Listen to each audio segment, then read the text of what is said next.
Megan, are you there? It's really important and urgent. Hurry up and answer me. Don't leave me hanging here. I'm sorry, I really don't have time to talk right now. I'm super busy with work and I can't afford any distractions. Busy? What are you talking about? I never see you leave the house. Aren't you just like a full-time housewife or something? You know, cooking, cleaning, taking care of the kids, that kind of stuff. How hard can that be? My brother must be very stressed and miserable to marry a useless wife like you. Hey, you watch your mouth. I've told you a bunch of times already that I work from home. I have a remote job as a web designer, and I have deadlines and projects to finish. And before you ask, yes, my husband and I basically make the same amount of money. We both have successful careers, and we're both very happy with our arrangement. Well, 1, who said I was going to ask? And 2, I really doubt that. I mean, isn't he a manager at some Fortune 500 company or something like that? Are you really trying to say that you make the same amount as someone with that kind of prestigious and high-paying job? Well, if that's true, then you guys must be really swimming in money over there, huh? Man, you better be lying or something, because I am so jealous right now if that's true. How about sharing a little bit of that with me? I wouldn't mind a weekly allowance, you know. Just a small token of your generosity. What are you talking about? Does that have anything at all to do with why you messaged me in the first place? You said you needed to talk to me about something important and urgent. What is it? Oh, come on. Don't change the subject. I know you got more money than you know what to do with. Why can't I have some too? You're my sister-in-law after all. You should help me out when I'm in need. Maybe because the money we have, we worked really hard to earn. We didn't just get lucky or inherit it from someone. We studied hard, got good grades, went to college, got degrees, applied for jobs, worked our way up the ladder, and saved up for our future. We didn't spend it on frivolous things or waste it on bad habits. We made smart choices and we're proud of them.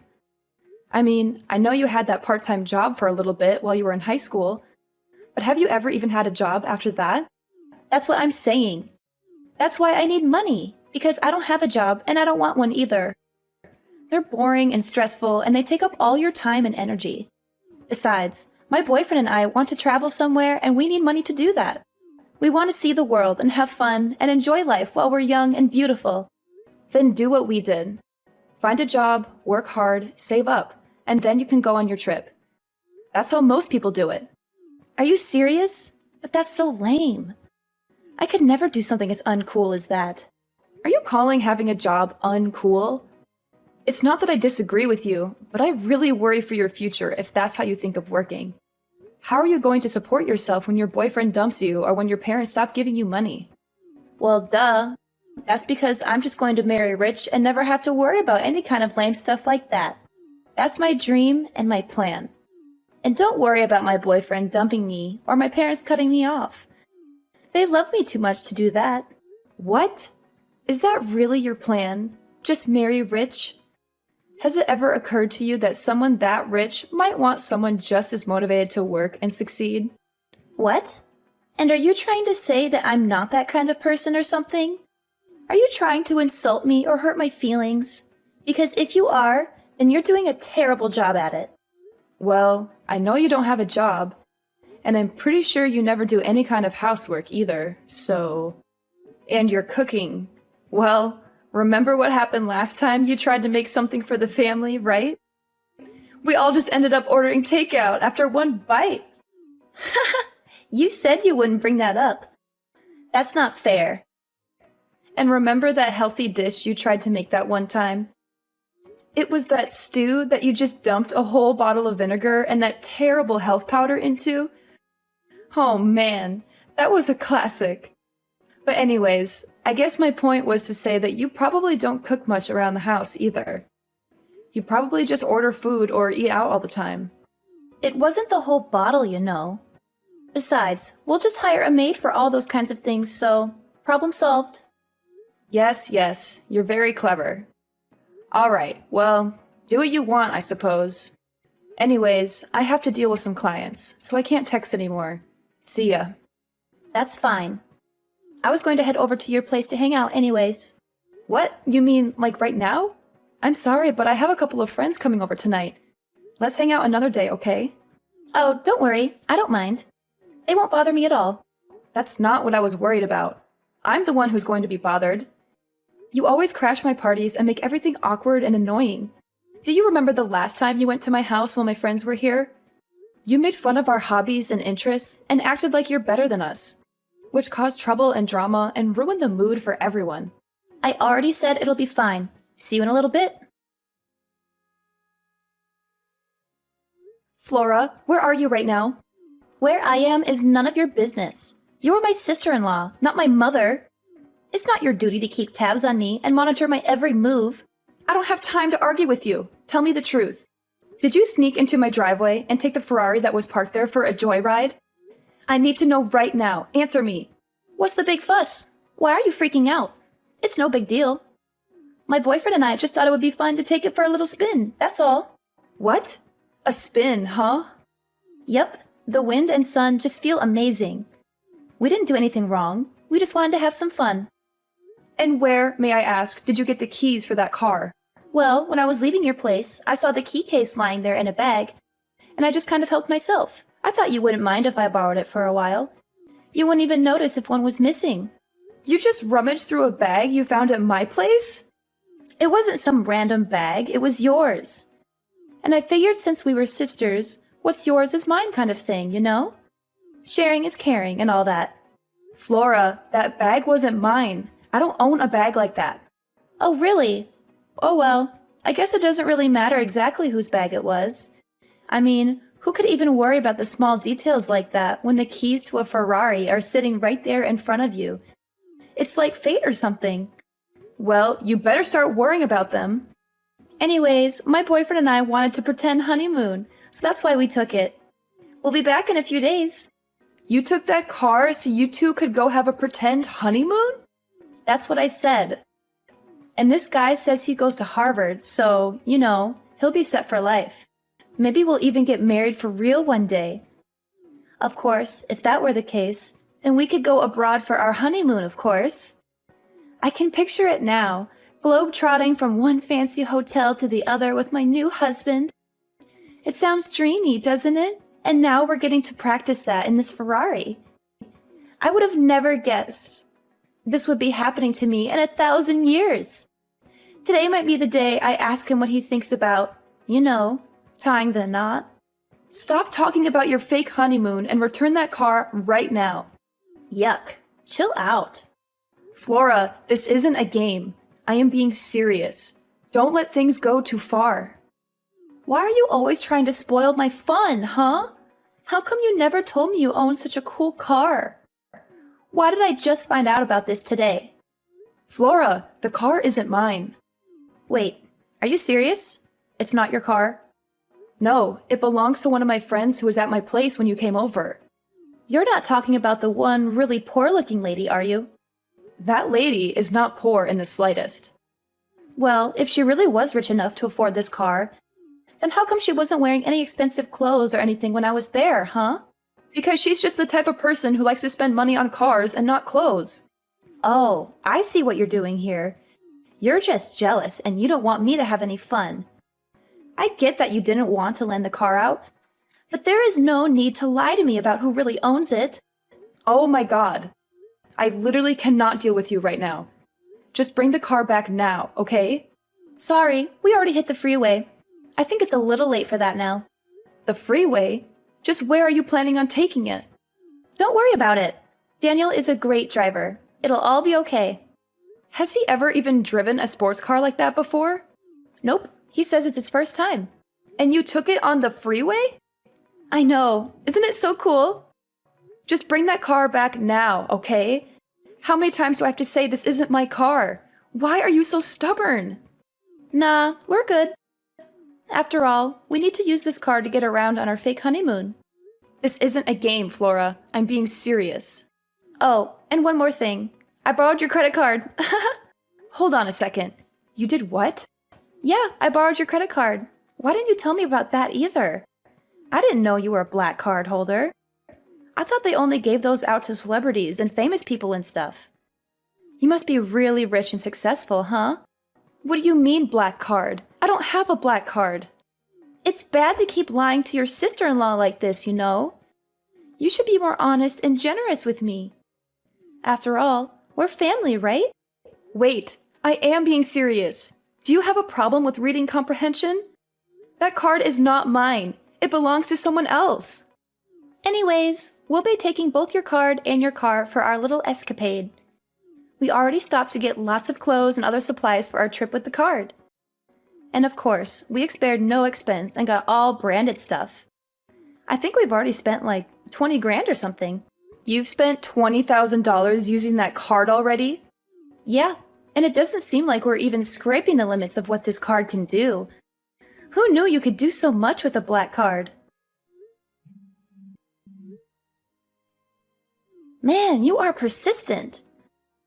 Look, Megan, I'm trying to enjoy my fake honeymoon here, so I'm going to block you until we get back. Flora, you better not! Too late. Bye-bye.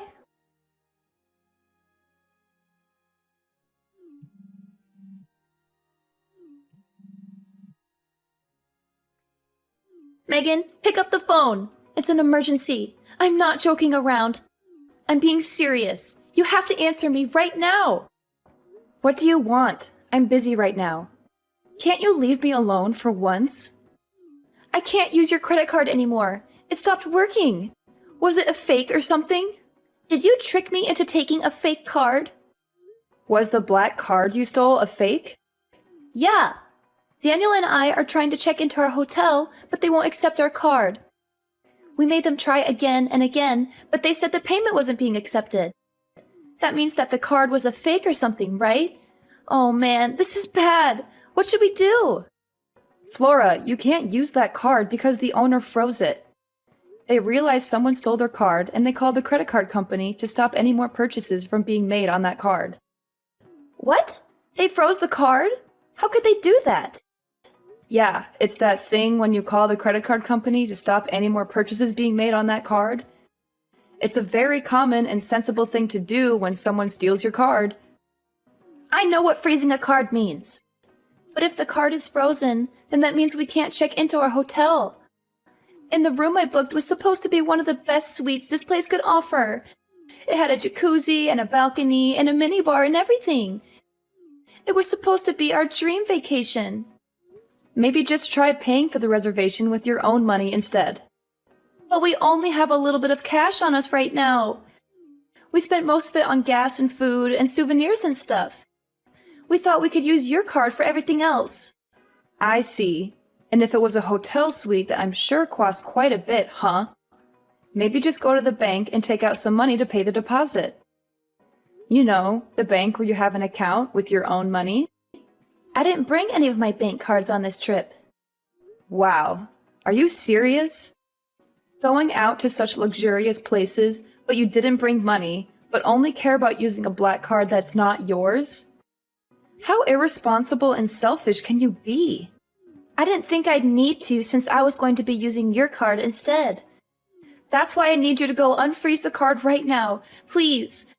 Please, Megan, please. You're my only hope. Look, I tried to explain this to you earlier, but that card doesn't belong to me. But that wasn't a lie?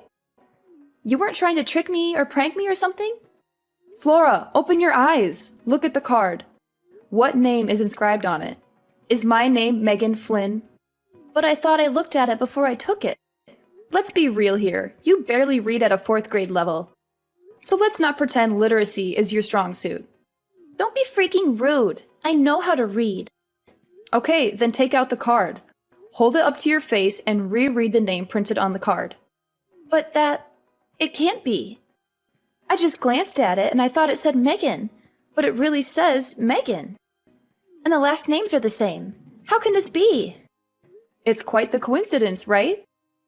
Actually, that's how we both became friends, because we basically had the same name.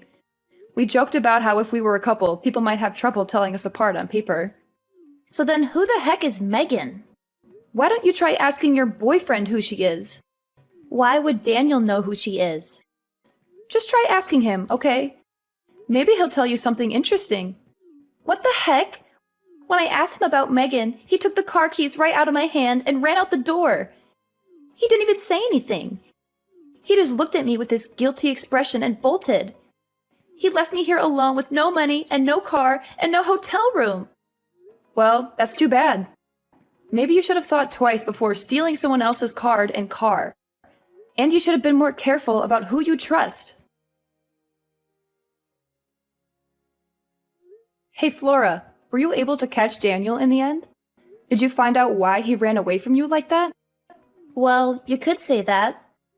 But the truth is that he just crashed the Ferrari. What do you mean he crashed it? How did that happen?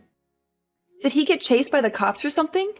Right as he was trying to make his getaway, he got carried away, slammed on the pedal, and drove right into the parking lot fence. The front of the car has a little dent, but at least Daniel was totally fine. He didn't get hurt or anything. Do you realize what you've just done? What's the big deal? I just do not get you. I mean, just take it to the mechanic and it'll be fine, right? You're always freaking out over the tiniest stuff. It literally drives me crazy. You can't control my life. Look, I'm glad that your boyfriend was okay? But this is not just some little mistake. This is a huge mess. Besides, have you even figured out just why your boyfriend panicked and tried to run when you asked him about Megan? Oh, actually, now that you mention it, I forgot to in all the excitement. But anyways, can't you just tell me what's up? Why are you being so secretive and mysterious? Daniel is Megan's younger brother. He's a what? I never knew that. How come he never told me? Do you remember that one time, I can't recall exactly when, but there was this dinner party I was going to that you weren't invited to, but snuck in anyways? Well, that's where you first met Daniel, right? What does that have to do with anything? Wait, was that place Daniel's sister's house? Yes, it was. Anyways, maybe you've heard from Daniel, but Megan and him have a pretty strange relationship.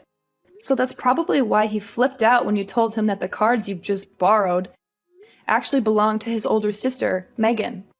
So that means that the car also belongs to Megan? Yes, that's what I've been trying to tell you. The car and the card are both hers. Come again?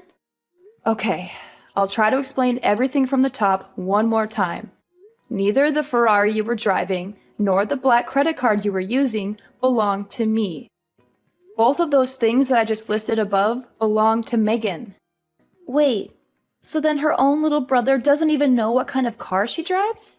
Well, she just picked up the car about 3 days ago or something. I'm not sure Daniel ever knew she owned it to begin with. At least that's what Megan is telling me right now.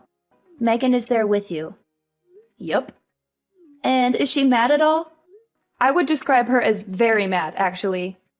And after using her card to buy $20,000 worth of crap, on top of all the fees you'll have to pay to take the car into a specialist who deals with imported cars, you're probably looking at about $100,000 in damages, at least. $100,000? And that would be the low end of how much you might owe at the end of this. That is why Megan has just been furious since this morning, really. I mean, who knows what she'll do to you both when you get back? Honestly, she's had a pretty scary face all day. It's starting to creep me out. I'd be worried. It's that bad, huh? Seems that way, yes. And one more thing. What else could you possibly have after all that? Well, we got a call from the hotel you two were just trying to check in at. The hotel called you? What did they want to talk about?